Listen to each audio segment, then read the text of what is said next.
and gentlemen, here we are, first game of the day, as we are in Nice yet again to see these rookies and experienced players play on live. And I only have to imagine that some of their hands must be shaking, bro. That's why they got to get them hand warmers, right? To make sure you're all nice and toasty. Yeah, I've been to a couple lands in like various places. It gets cold, especially up on stage, so it's not that surprising. Then overall, I mean, the pressure is definitely a big thing as well. A lot of young players coming into the league this year. This is something to be watching out for, just to see how they're actually going to perform. I mean, Austin talked about it while on the desk here. So today is going to be like the first day of that look to see who's actually going to perform here. Maybe some of the things we know about these teams so far could very well be a little bit inflated with the whole playing at home deal. Exactly. Yeah. I think when you are, as a player, able to get past your nerves on, especially in front of a live audience, right, it can, of course, be nerve-wracking too. But one thing that I've heard across the board with these esports in general, it's finding a flow state. As we see just the absolute cutest bear for Ragnar. Oh, wait. I wonder where he is. I love that. That's so awesome. He's just chilling. Yeah, I guess maybe Ragnar could not be there to be able to go and suffice for the land. But for now, let's focus our attention in what we see in front of us from the screen as you see junglers starting off on opposite sides. Yeah, it makes sense. I mean, Darlik does have that lane push. It is a lane you probably want to play through in the early levels just because of how Renekton is this kind of lane bully champion where you do want to be at least trying to get him ahead so he can be more aggressive when it comes to these team fights later on. You have a Renekton who's fed, gets a couple kills, gets a really strong CS lead early on. He can serve really well as a front line and even serve to the point where he can kind of force people back once he just things like pop that dominance here. So overall though, I mean, Brunez, he is spotted on a ward, and playing the Viego, he's more than likely going to just go for a full clear, walk into the river and see if there's an opening, but it's not likely he's actually going to force something on this first clear. No, not as right now, right? Because I find half the junglers in the LFL that we've seen either decide to just play it safe, usually just full clear, or other half will decide to just pick up a little bit more early momentum and see what plays they can make. Of course, that actually does depend on whether or not you're playing Lee Sin or not, which has been overall I would say pattern that we've seen between these teams. But yeah, Yek looking to go for just main full clear as well, and so is Brunez. So no real early action. But considering the wave actually bot side is going to bounce into words, exit kick as well. So I imagine we might see Yek pay a little attention down there after he goes for his first back. But Brunez is already topside. They're gonna trade for crabs, and yeah, should be fine. Just small little vision set. And now, I mean, Yike is here. Yeah, I was gonna say, yeah, it's he goes in a stand, tries to go for the crab, and it's an easy first blood from there. And considering Brunez had actually walked away, so he's looking to make a play down mid, but the wave is pushed in for Peng, and he can't gank Ica. Yeah, there's probably not an angle there. Brunez is just going to go ahead and go for the recall. But really nice early play from LDLC. Light and good lane gank coming through from Yike. And you can see it. Doss is just walking up being like, hey, absolute. Dredge line's looking real juicy, isn't it? I'm in this bush. Watch him. He's going to walk out and in, be like, oh, okay. He actually throws out the death sentence and autos him, be like, oh, man, isn't that terrible? I missed my death sentence. But it was really Absolute's death sentence. Yeah, it truly was, too. Yeah. It's just the old bait and switch, right? It's like, oh, no, I have no CC. Whatever will I do? Psych, I have an E. Immediate flay. Everfrost. Right from there, right? Just the Glacial Augment and an easy setup on the back of it, too. One note that I'm difficult to touch on as well, Gragas is one of the few tanks which does play really well into Renekton, right? He can trade decently, evenly too, especially if you prioritize going more so for the AP side. As because they find one Brunez locked down, taking a little bit of damage, and then that should be the second for Yank, but they'll give that over to Ica. Yeah, nice. Really nice move overall from Doss to be able to find that angle here, and giving the kill to Ica is really nice, just because of course he's going to do a lot of damage later on, and him being part of this skirmish means he is closer to that first Hex Core upgrade, which will allow him to just continue getting the push here onto Peng. You can see how he's just zoning the mid laner of Oplon. He's taking these oh my god. If he had 6 there, Peng dies. A red buff OP, man. That was pretty good. So clean. He played that without absolute any fear at all. And considering Peng had actually lost his comment in the middle of the fight too, so he couldn't actually trade evenly at all with that. So, Ica, absolute Chad in the mid lane. Focus it, just pulling Peng off his wave and denying him a fair amount of CS too. So Peng will not be back in time for this wave. He loses like a wave and a half off this. No, I mean, he's going to lose just the 2 melee minions, but he's going to walk back in time because the cannon has a lot of health and stuff like that. But ultimately, forcing him back, he is losing a bit of XP, but hold on that. Yeah, I believe, Ragnar actually already put out the explosive cast, but might not necessarily need it because Darlik's far too in lane in the bush. Will not hide him forever. Yike sees him there. Yike is unreal so far in this early game. This is the meta we're in. It's this jungle meta where you have to do your best to enable your laners, and Yike has just been all over the board right now. He's shown bot, he's shown in the mid around his raptors, and now he is in the top lane as well here. Darlik, on this Renekton, who really doesn't want to get set behind, is already struggling at the moment here. Everything going LDLC's way, almost a 2k gold lead. We aren't even at 7 minutes yet. And we were talking about this before as well as we got out of draft, right? We're looking a lot at these junglers, especially on picks like Xin Zhao, to control the early picking of the game. And the role that Yike has actually taken has been to do exactly that. He's been one of the main voices in the team for LDLC to really call out what plays he wants to make. Now, although, you could say he does play a lot for his laners too, but the fact that he's roamed around so much, although he's only about 1 camp behind, the fact that he's managed to make this much of a difference really does speak to his ability as a jungler and his ability to also track where Brunas is going to. Yeah, it's tough. I mean, Brunas hasn't been able to do a whole lot, really. Just died on the invade. You can see him. He is looking for the potential to steal camps, but another fight. Deathsetter doesn't actually land here. Doss takes a lot of damage, and Absol looks for the trade, but You're will become lightning. There's a second Tiger. They can't follow up on the tower as a flash, and he will go up. Both sums blown, but Tiger wants to look for retribution. He wants to get Doss, but Execute will play bodyguard.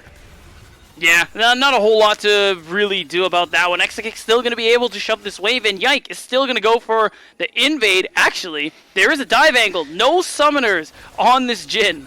Not at all. You don't necessarily even need it to. And Doss just walks up to get the lantern to get him out. Can't land a single auto. Tiger knew he was done for. Pain. Yeah, I mean, that's a dive Mr. Clean would be proud of. There's just nothing, nothing goes wrong. You use the lantern to get out, and all Oplon can do is slink their way to the top side here to see if they can maybe take this Rift Herald. It will be nice.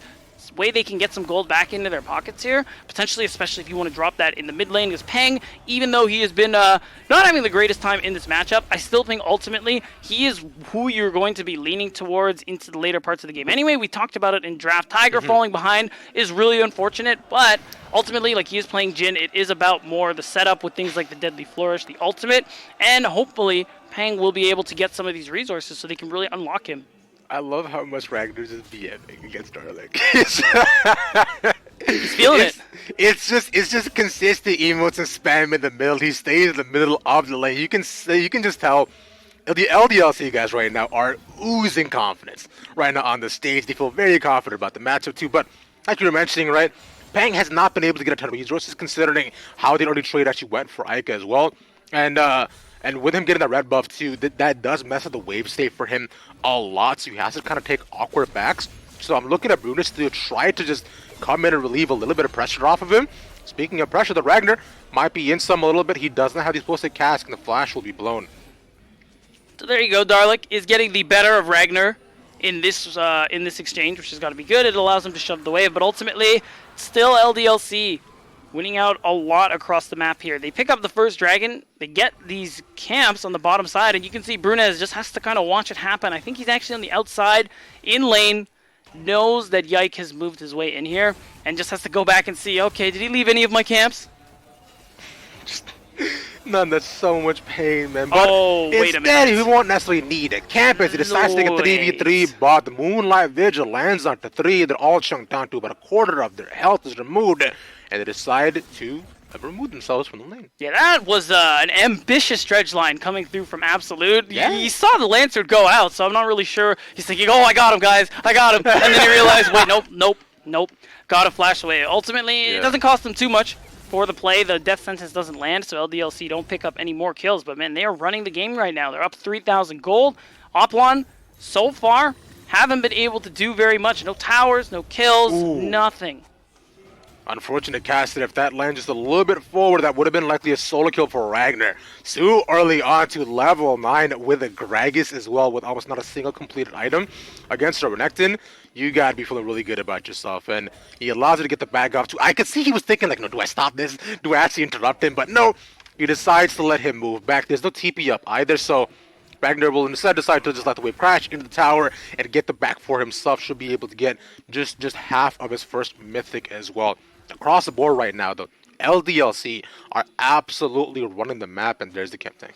The thing that's rough about the top lane matchup, too, is that they picked the Renekton after. They saw the Gragas, and they're like, all right, give me the Renekton. I can do this. And so far, it just hasn't been panning out, and it's going to be tough for Darlic later on, too, even once he finishes the Gore Drinker, to be able to have a lot of impact in these fights. He's going to have to find a way to isolate people like Aka, like Exakick. I mean, we talk about it all the time with champs like Renekton because the CC is good and he does have a lot of health boost with that Dominus. Maybe if you get him some kind of flank ward angle that he can TP towards past the 14-minute mark when those TPs get unleashed, then he could still be able to find some value in these team fights. But for the moment, not a whole lot to go for here as Oplon dropped the Herald. Yeah, as they managed to pick that up after the first Dragon take, so this just gives away 2 plates over to Pang, which is a nice little goal boost. You were looking at him to get as many resources as he most possibly could, and he's been doing a pretty good job of farming. He's only about 12 CS down in the lane too, so not bad at all within the victory matchup.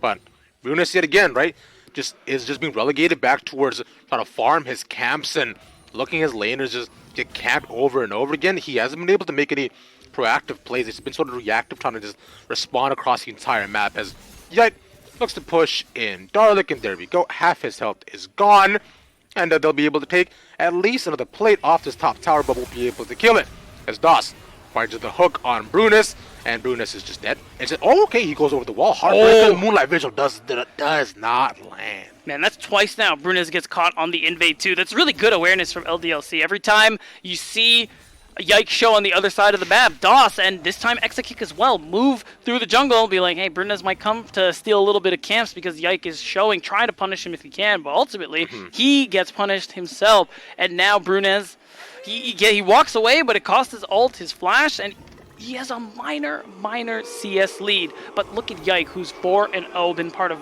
almost every kill that's happened. Yeah, and we've seen as well too, if you look at the stats so far, the Yike has had such a big kill percentage in terms of the distribution of the team on LDLC. I want to say at least about 83% of most of the kills that happen on LDLC are he is a part of, right? So you can see just how active he is as a jungler, and we mentioned before, the fact that he hasn't not fallen behind back in farm is a testament to himself. Absolute moves up. Papa Yike is here. We were saying this man is everywhere, bro. He's top, he's mid, he's in my house, he's under my basement, he's in my kitchen, beat up. And what are you supposed to do at this point, Darlic? They understand that this was a possible play on the side of Oplon. You can see them move through, but they're just a little too slow. And now all they're gonna do is try and see if they can make this play, get this kill. I mean, the Ignite is taking him, but then immediate lantern from Das to save one of his laners yet again. Really well played, Rome. Man, this is tough. Oplon in the blender at the moment here. Again, Brunez losing camps. It is a hard life right now in this match. I believe one of our friends calls it just being in the spin cycle or being in spin. Yeah, spin cycle. Does Austin say that? No. Paul says that. Paul says that. Yeah, that's right. They're in the spin cycle. Yeah, it's and every single time you see you see these things happening over and over again, it's like, oh look, we're being put in for a new load. That's it. That's pretty good. That's pretty good. Shout out to Paul. Shout out to Paul one time, man. They're doing this thing, just showing us like right now, Oplon are sadly they've been in the washing machine for quite a bit. You would think they've been cleaned by now, but sadly, LDLC, every single other team just keeps putting them back, you know? These whites are not white enough yet. These towels need to be washed a little bit longer. As they make a play for Herald, it gets denied. It is a 3v3, but they know it's simply not strong enough as XK gets away with nothing. Just 0 health. Yeah, 50 health. It looks like Tiger almost won out in that 1v1. I mean, you do force him out. He's going to lose some minions for it, which is cool. And actually, to Tiger's credit, hold on a sec. Yeah, I mean, we see Dodge takes a ton of damage, but it's not going to be enough. They're just so far behind. They get stuck in the gravity field, and yeah, Erica A lot of damage with the Leandries. Take them down. 1, 2, 3. Bye-bye. That's tough too, because like we saw the perfect example of that teleport ward that I was kind of hoping for Darlic to be able to TP to, but by the time he got there, his team was done. Yeah. His dominance just came off of cooldown too. It would have been perfect for Oplon, but it doesn't end up panning out, and instead LDLC, they're going to get the second Herald for themselves. Very likely just going to be able to drop that in the mid lane here and just continue to accelerate this game. Yeah, because from there too, they can easily go down bot side to make a play for the next dragon. They already have the second one, so dragon second can now begin. I find it's a pretty late second dragon too, considering it's at about 15 minutes, right? So I find they're not necessarily overextending anything that they can't necessarily do, but vision setup is there. But first, Yike will look to take away, well, so I should say take more of his camps. But Brunus is there first. He spots a couple of wards and also gets the crab, so he has vision early, so he'll know if it's being taken. The question is, can he stop it? Doesn't look like. No one's actually going to go for this dragon here. LDLC, I mean, even though things have slowed down, we just look at what's been going on so far. LDLC 8-0, up 5k gold. Just all in the right places, too, when you think about Aka on this Victor, who's doing so much damage, who's going to continue to do so much damage once he finishes what I'm guessing is probably going to be a Shadow Flame. Yeah. And it's just going to be another dragon here for LDLC. Oplon now, they've retreated to the top side of the map here, and you can see where they're pretty much everybody on the team is there. They do have objective bounties available, so it's looking like they just want to overcommit to one side, take that top lane turret, force Ragnar away, and pick up that bonus gold that they're all going to get. There are 3 people here. Ragnar as well has the TP, no flash, but has his ultimate, but it's simply just not enough to be able to deny that. Uses his ult, and now that reinforcements from damage. Ica. A good stopwatch on the Absolute to stay alive, but instead we see Darling gets pulled in. Here with the first strike, his Drox takes a lot of damage, but here comes Peng. Ragnar? Look at Peng on the backside, looking for the Emperor's Divide. Okay. That one gets pushed in, has to put out the flash, but a lot of DPS. The soldier taking him down, and the resets from Brunus. Oplon find their fight and a tower. Yeah, admittedly, it's an overcommitment from LDLC by far, but still, the punish is through from Oplon. They gain a nice chunk of shutdowns in their pocket, and they've reduced this gold lead by about 2,000 gold. They're still down 3k. Being able to get some of this extra gold, especially on people like Peng, on Brunez, is definitely a big deal, even if it did cost you that bottom tier 1 turret.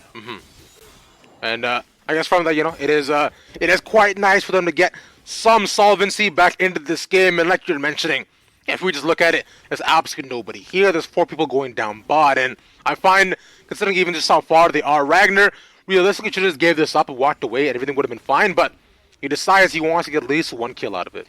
Right, and they were hoping they could try and make something happen here. They were really strong. They know they are way ahead of Oplon, so this is limit testing, it looks like. And Peng, of course, coming over the wall with that Emperor's Divide is definitely very helpful, allowing him to pick up some kills, Brunez to pick up some kills, and Peng getting that shutdown I think is still a big deal, because he's going to be the one dealing all the damage here for Oplon, if they can actually manage to get a good team fight in. So he's now 2-0.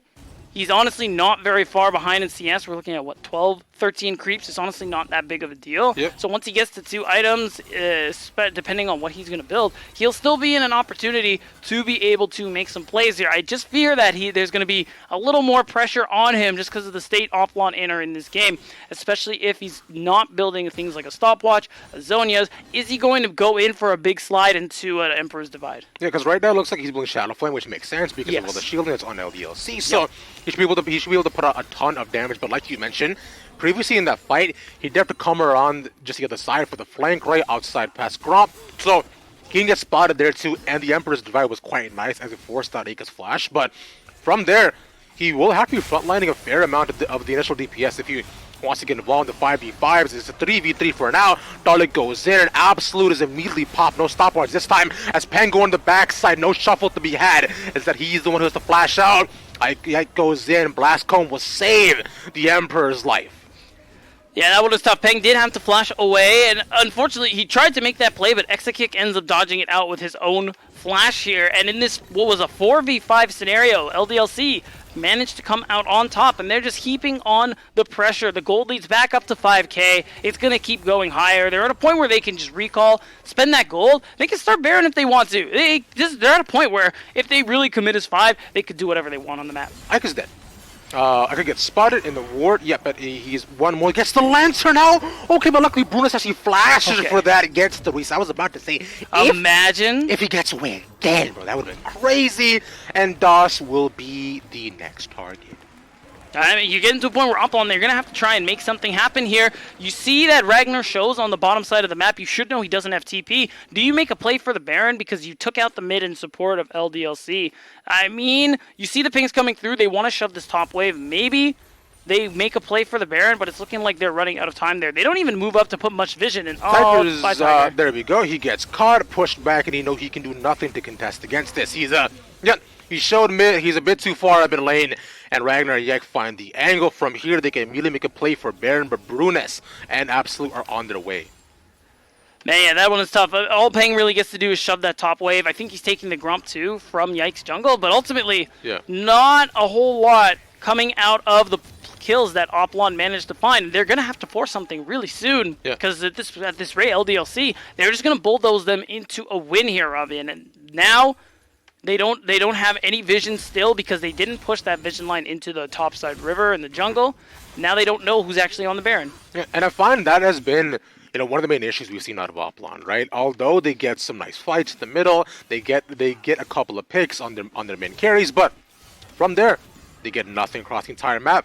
Although they managed to get 2 towers, but the fights so far have resulted only one of those towers, 2 of the other side, and the other one was simply just because of the pressure they previously had bot side. So that does work out well for themselves. But from here, Dragon Control ultimately in LDLC's favor, and that's sole point as all of Oplon are topside.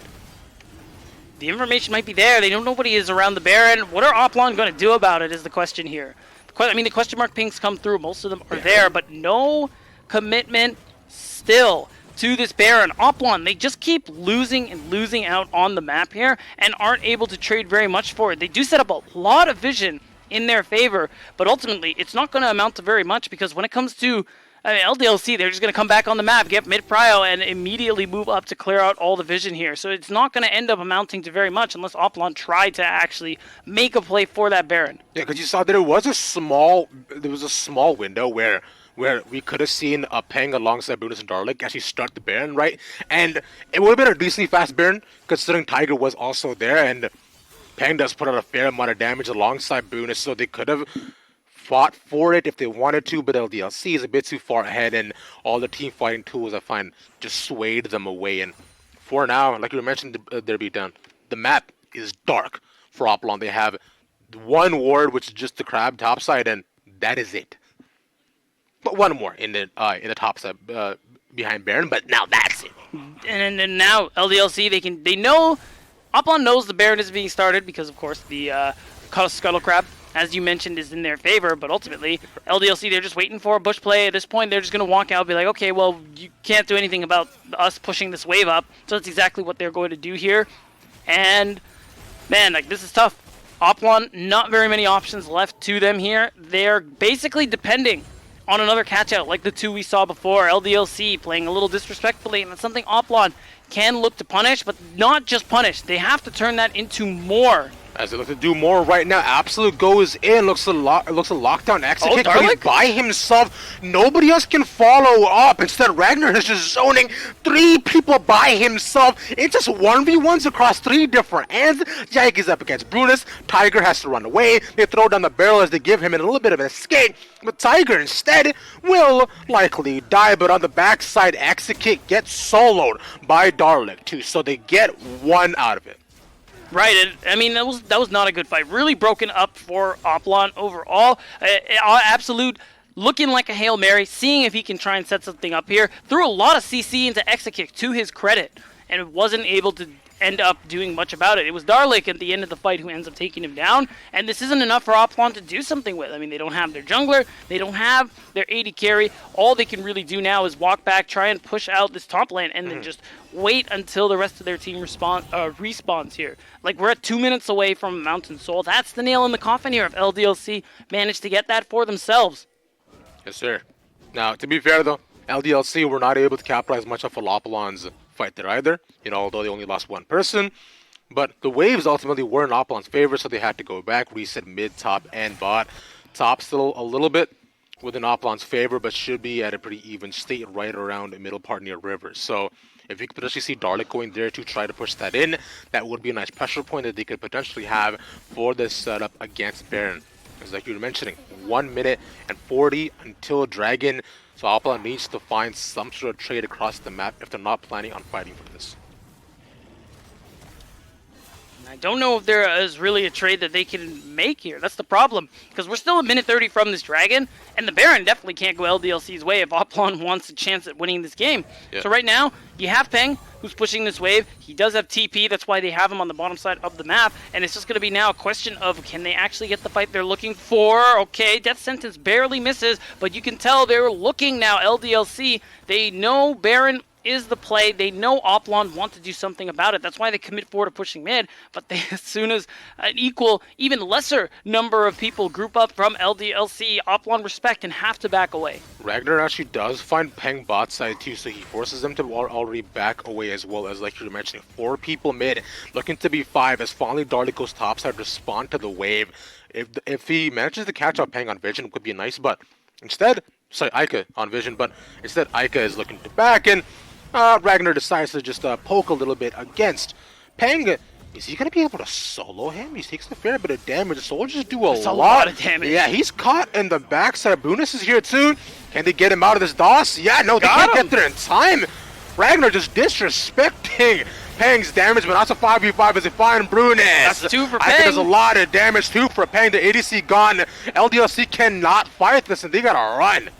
Well, you say that, but they are still playing a bit aggressively, keeping them at bay. But I think this is the push that Oplon needs to make here. They have more members. They can go for this Dragon, delay the Soul, and that's really big now. And I think that's the second time. Ragnar definitely gets caught out after feeling himself just a little bit with how ahead the team is overall. But right now, Yike is playing for the steal. The thing is, Oplon, okay, they want to pull out the Dragon. They're not backing away.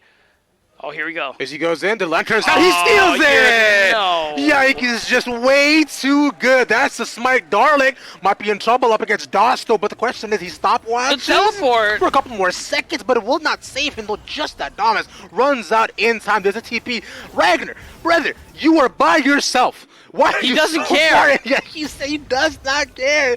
Absolute's running away. Peng's not gonna help him. He's still chasing Doss on the backside. Tiger could look for the turn, but there we go. They find the hook. Click the lantern. There we go.